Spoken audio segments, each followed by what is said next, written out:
Hello दोस्तों, मेरे YouTube channel Hindi पाठशाला में आप सभी का स्वागत है। आज की वीडियो में हम क्लास 7 के हिंदी पाठ्य पुस्तक वसंत भाग 2 के चैप्टर 17 वीर कुंवर सिंह नामक पाठ का प्रश्न अभ्यास करेंगे। पूरा प्रश्न उत्तर जानने के लिए आप वीडियो को पूरा देखना और जो मेरे चैनल में नए हैं वे मेरे चैनल हिंदी पाठशाला को सब्सक्राइब भी कर देंगे। तो आइए दोस्तों, प्रश्न अभ्यास शुरू करते हैं।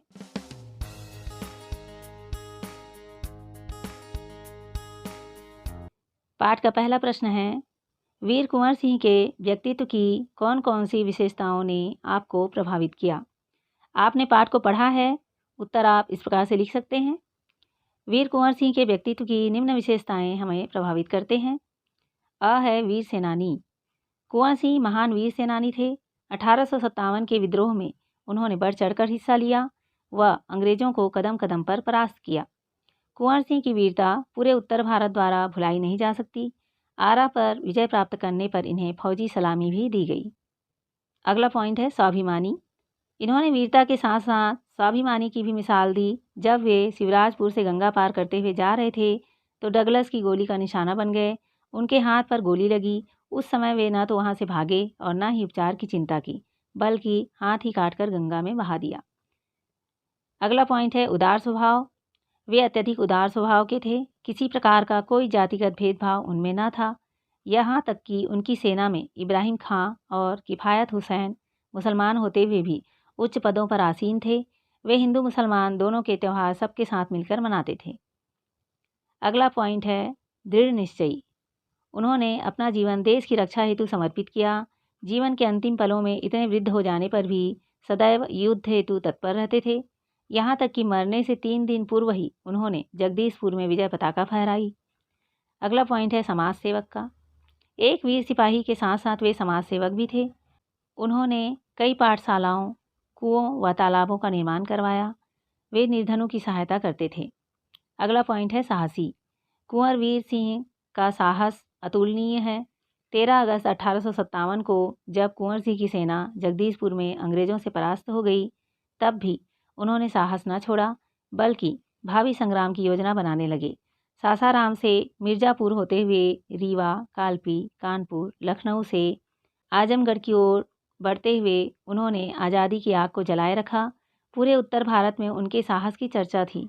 अंत में 23 अप्रैल 1858 को आजमगढ़ में अंग्रेजों को हराते हुए उन्होंने जगदीशपुर में स्वाधीनता की विजय पताका फहरा कर ही दम लिया। प्रश्न दूसरा है, कुंवर सिंह को बचपन में किन कामों में मज़ा आता था? क्या उन्हें उन कामों से स्वतंत्रता सेनानी बनने में कुछ मदद मिली? उत्तर इस प्रकार से लिख सकते हैं। वीर कुंवर सिंह को बचपन में पढ़ाई लिखाई से ज़्यादा घुड़सवारी करने, तलवारबाजी करने तथा कुश्ती लड़ने में मज़ा आता था। जब बड़े होकर स्वतंत्रता सेनानी बने तो इन कार्यों में उन्हें बहुत सहायता मिली। तलवार चलाने व तेज घुड़सवारी से तो वे कदम कदम पर अंग्रेजों को मात देते रहे। प्रश्न तीसरा है, सांप्रदायिक सद्भाव में कुंवर सिंह की गहरी आस्था थी। पाठ के आधार पर कथन की पुष्टि कीजिए। उत्तर इस प्रकार से लिख सकते हैं। कुंवर सिंह की सांप्रदायिक सद्भाव में गहरी आस्था थी। उनकी सेना में मुसलमान भी उच्च पदों पर आसीन थे। इब्राहिम खां तथा किफ़ायत हुसैन उनकी सेना में उच्च पदों पर आसीन थे। उनके यहाँ हिंदुओं तथा मुसलमानों में किसी प्रकार का भेदभाव नहीं करते थे। उनके यहाँ दोनों धर्मों के त्यौहार एक साथ मनाए जाते थे। इतना ही नहीं, उन्होंने पाठशालाओं के साथ मकतबों का भी निर्माण कराया।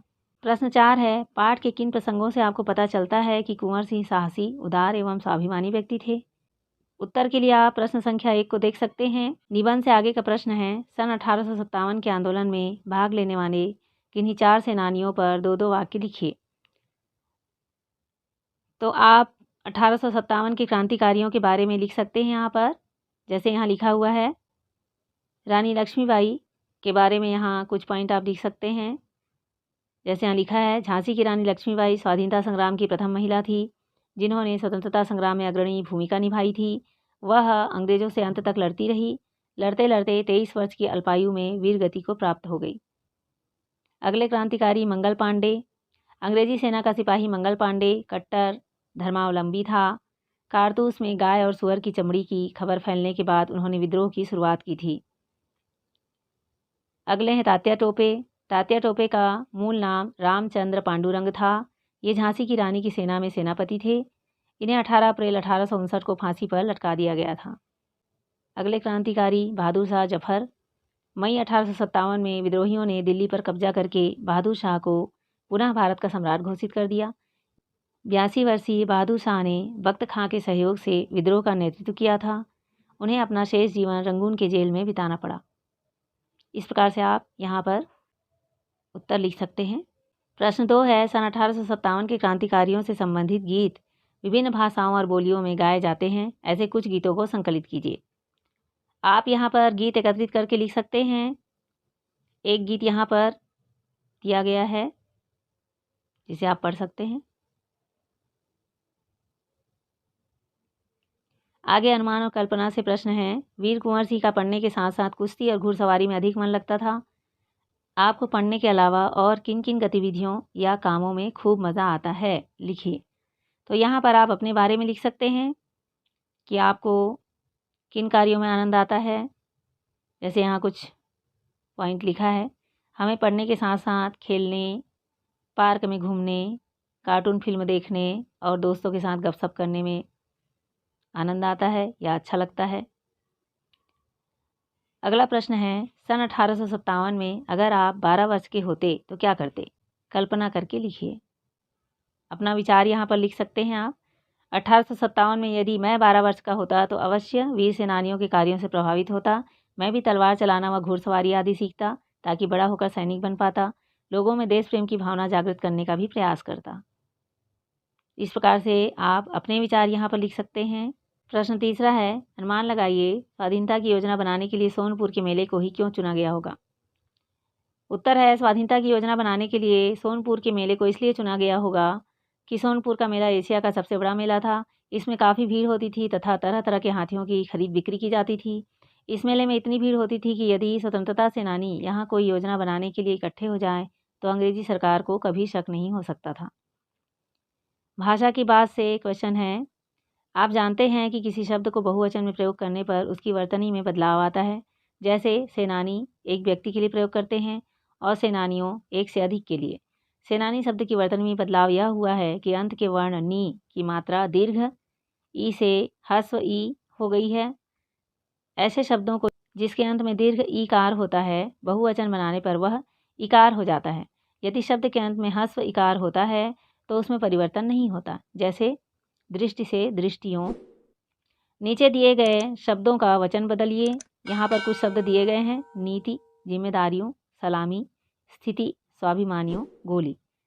तो इन शब्दों का वचन बदलना है, एक वचन से बहुवचन में और बहुवचन से एक वचन में बदलना है।